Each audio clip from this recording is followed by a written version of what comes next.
Hello and welcome to Byjus Exam Prep IAS. Let's get started and look into our daily quiz.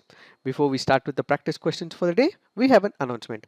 Byjus Exam Prep IAS is happy to launch Mega Scholarship Program where you would be able to get up to 60% discount on all our live online classroom programs, and the offer will be valid till 30th of May only. So what is that you have to do?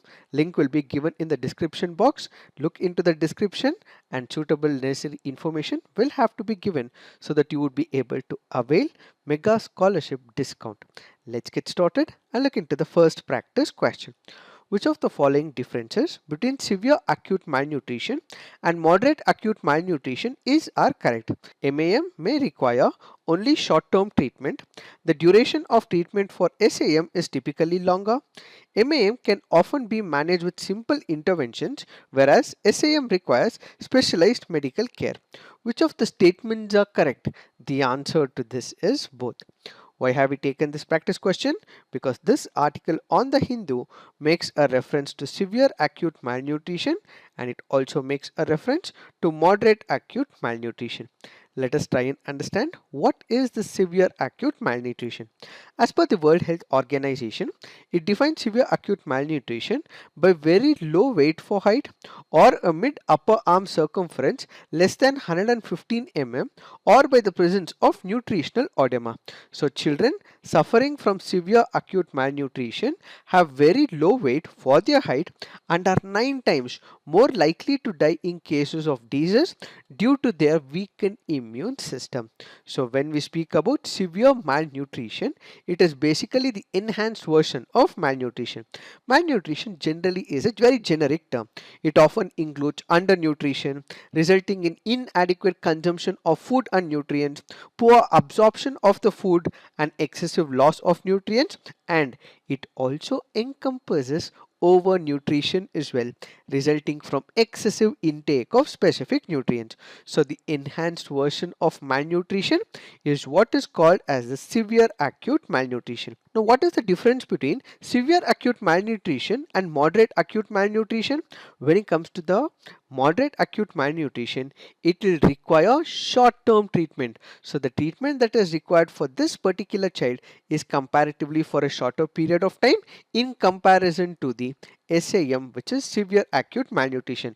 So the treatment that is required for the children under severe acute malnutrition will be comparatively longer in comparison to MAM. Added to it, in MAM, all that we require is simple interventions from the government, but when it comes to the severe acute malnutrition, multi-stakeholder approach will have to be taken. Multiple stakeholders will have to come into picture. Government, civil society, NGOs and people themselves will also have to contribute as well. So this will require rigorous specialized medical care under the hospital circumstances. So when we speak about these simple interventions, this includes supplemental feeding, nutrient rich foods, educating on optimal infant and young child with feeding practices. But when it comes to the specialized treatment, this will include inpatient or outpatient therapeutic feeding. Antibiotics will have to be administered to that particular child and other supportive care will also have to be given. These are the major differences between severe acute malnutrition and moderate acute malnutrition. Now let's look into the next practice question. Consider the following statements. Pir Panjal is the largest range of the Lesser Himalayas. The Pir Panjal Pass connects Srinagar and Leh. The renowned Galagat Mountains are located in the Pir Panjal range. Which of the statements given above are correct? The answer to this is 1 and 3 only. Why have we taken this practice question? Because this article on the Hindu makes a reference to Pir Panjal Pass, which is why we have taken this practice question. Let us try and understand what are these statements. When we look into the Pir Panjal range, this happens to be the largest range of the Lesser Himalayas. So the first statement is right. This is nothing but the range of mountains in the lower Himalayan region where located in the western Himalayas. This Pir Panjal range is named after the Pir Panjal Pass, and this Pir Panjal Pass is one of the important tourist destinations and is located in Pir Panjal range. What does it connect? It connects Kashmir Valley to the Rajouri and Poonch districts of Jammu via the Mughal Road, and it does not connect Srinagar and Leh. Which pass connects Srinagar and Leh? is what you have to put on the comment section. The third statement reads, the renowned Galiot Mountains are located in the Pir Panjal Range. Yes, this statement is right. Now let's look at some of the important facts with respect to the Pir Panjal Pass. It is a traditional pass from Jammu to Srinagar. This pass was closed after the partition. It provides the shortest roadway access to Kashmir Valley from Jammu. Then we have the Pencila. It connects the Kashmir Valley with Kargil. It is situated in the Greater Himalayas. Then we have the Barzil Pass. This pass joins the Astor Valley of Kashmir with Diosai Plains of Ladakh. Then what we have is the Banihal Pass. It is a popular pass in Jammu and Kashmir, situated in Pir Panjal Range. It connects Banihal with Kasi Gund. These are some of the important mountain passes in Kashmir. Now let's look into the next practice question. Which of the following statements are correct? Political parties are provided free airtime on public broadcasters during elections. This scheme is available to national and recognized state parties. The parties are allocated a base time and additional slots based on the performance in previous polls. The facility to provide free airtime for political parties during elections was given statutory basis through the 2015 amendment to the Representation of the People's Act of 1951. Which of the statements are correct? The answer to this is 1 and 2 only. Why have we taken this practice question? Because this article on the Hindu makes a reference to elections and the airwaves. Let us try and understand what are these statements. What does this article speak about? We have number of political parties in India. We have the nationally recognized political parties.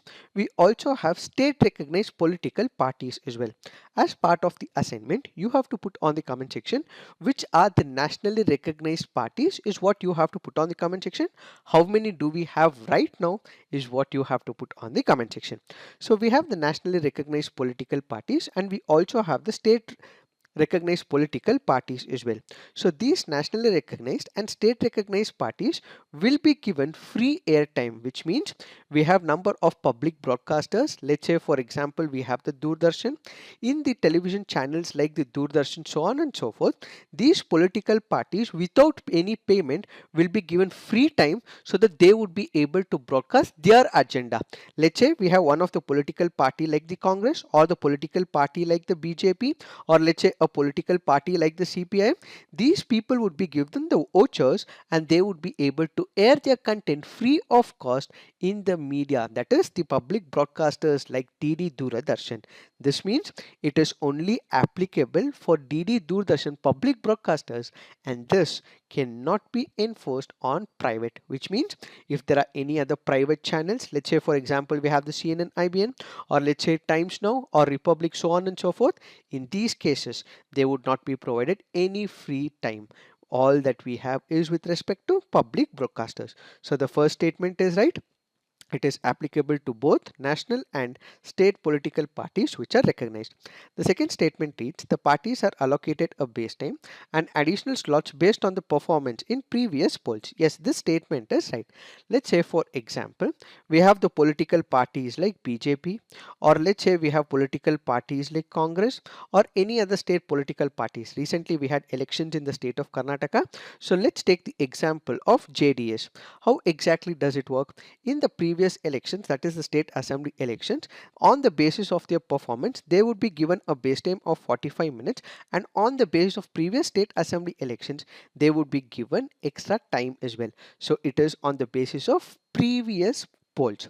And when you consider the Lok Sabha elections, if in Lok Sabha elections political parties will have to be provided this airspace time, in that case previous polls with respect to Lok Sabha will be considered. The facility to provide free airtime for political parties during elections was given statutory basis to the 2015 amendment? No, this was through the 2003 amendment. So whenever a permission is given to political parties in these national broadcasting channels, they have some limitations as well. Certain things will also not be permitted as well. Let's say for example, criticism of other countries, attack on religions or community, showing something obscene or defamatory statements, incitement of violence, something like the contempt of the court, and then criticism by any name of the person, aspersion against the integrity of the president and the judiciary, anything that affects the unity, sovereignty and integrity of the nation, such cannot be broadcasted on any of these channels. So remember Remember, a base time of 45 minutes is allotted to each national and recognized state parties of the state concerned, and the period of broadcast will be between the last date of filing of the nominations and 2 days before the date of the poll. Now let's look into the next practice question. Lumpy skin disease is a devastating disease of cattle and buffalo caused by a bacteria, fungi, protozoa, virus. The answer to this is virus. Why have we taken this practice question? Because this article on the Hindu makes a reference to lumpy skin disease, which is why we have taken this practice question. This lumpy skin disease happens to be a viral disease. It is transmitted by blood feeding insects like certain species of mosquitoes, flies or ticks. It can spread through saliva and contaminated feed and fodder. It can spread rapidly in warm and moist conditions. It causes nodules on the skin, enlargement of the lymph nodules, depression, and can also lead to death as well. This causes economic losses as well. If there are animals which are suffering from this, obviously there will be reduction of the milk yield, abortion in pregnant animals, and it can also lead to sterility in the bulls as well. Control options include vaccination and culling of infected animals. So this happens to be a viral disease which belongs to the genus Capripox virus, a part of the Poxviridae family, and this is similar to smallpox and monkeypox viruses.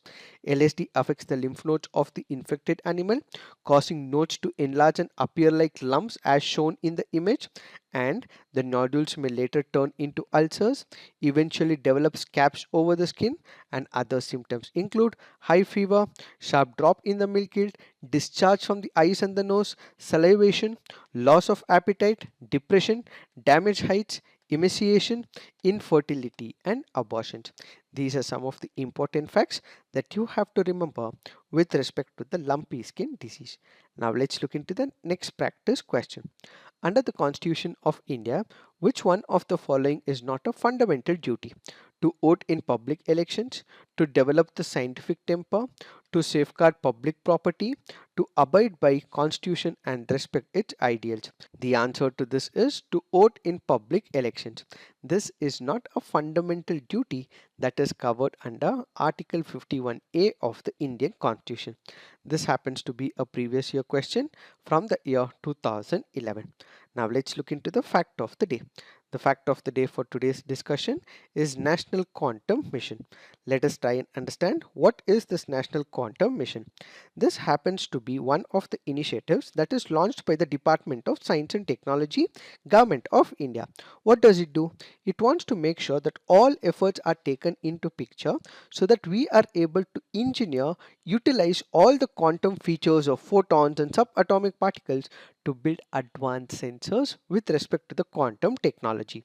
So the mission period is planned for the period of 2023-24 with an outlay of 6,003 crores. The objective is to expand research and development, establish an innovative ecosystem for quantum technology within the nation. Thereby, this will create multiple quantum hubs as well.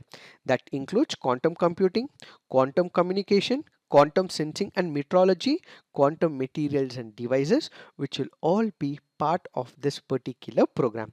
The mission will be implemented by the Department of Science and Technology under the Ministry of Science and Technology in collaboration with other ministries as well. What are the main deliverables as part of this initiative? Within the next 3 years, the mission aims to develop a quantum computers with a minimum of 20 to 50 qubits. The objective is to create quantum computers at an intermediate scale containing between 50 and 100 physical qubits with an 8-year time frame. It aims to establish secure quantum communication networks between various entities, establish satellite-based secure quantum communication, create a secure quantum communication between India and other countries, establish intercity quantum key distribution over a distance of 2000 kilometers. It means that what we'll be using is the cryptographic keys to ensure security of this communication, and also to create a multi-node quantum network with quantum memories. By doing this, what will be the advantages? One, we would be able to create large-scale simulations as well. We would be able to add value into the Indian economy. As a result, other industries will also become part of it gets collaborated with this particular sector, this will give boost to the R&D as well. This will give further boost to the employment opportunities as well, and ultimately other schemes, let's say for example Digital India, Make in India, Stand Up India, Skill India, so on and so forth, will also be collaborating with this particular scheme. So what we will have is an all-round development, and sustainable developmental goals will also be met as well. It is this that we have to understand with respect to this topic. So this is it for today. Thank you for watching. All the best.